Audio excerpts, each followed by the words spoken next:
प्रसिद्ध सोमेश्वर धबधबा आता ओसंडून वाहायला लागलेला आहे। जोरदार पावसामुळे धरणातून विसर्ग वाढवलाय। नाशिकच्या सोमेश्वर धबधब्यावर पर्यटकांना मज्जाव करण्यात आलाय। गंगापूर धरणातूनही विसर्ग वाढवण्यात आलेला आहे। रविवार असल्यामुळे पर्यटकांकडून धबधबा परिसरामध्ये गर्दी झालेली होती। अनुचित प्रकार घडू नये यासाठी पोलीस बंदोबस्त तैनात करण्यात आलेला आहे।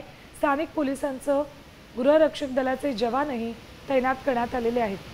काल रविवार असल्यामुळे इथे मोठ्या प्रमाणात पर्यटकांनी येण्याचं प्लॅनिंग केलं होतं, मात्र सोमेश्वर धबधबा परिसरामध्ये मज्जाव करण्यात आलेला आहे। थेट जाऊयात, आमचे प्रतिनिधी अभिजित सोनावणे आपल्या सोबत आहेत। अभिजित, सोमेश्वर धबधबा परिसरच नाही तर इतर भागांमध्ये सुद्धा नाशिकमध्ये अशीच परिस्थिती असेल, त्यामुळे तिथे कशा पद्धतीने सतर्कता बाळगली जाते?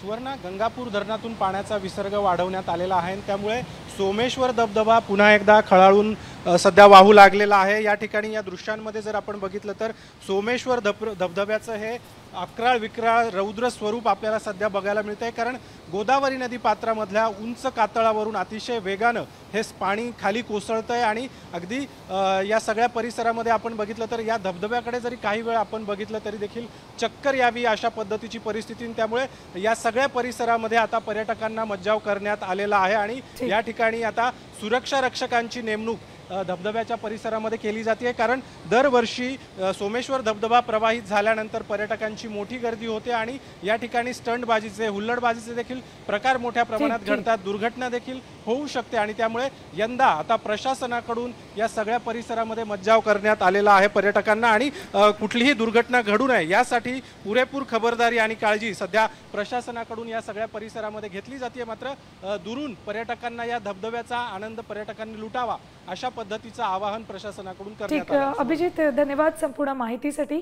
तर अक्षरशः रौद्र रूप म्हणावं लागेल सोमेश्वर धबधब्याचं। नजर जाईल तिकडे फक्त जलप्रपात दिसतोय।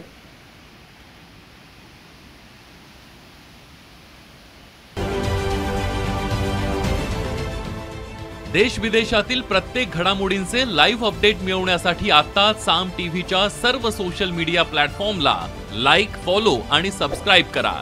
तसंच सर्व नोटिफिकेशनसाठी बेल आयकॉन प्रेस करायला विसरू नका।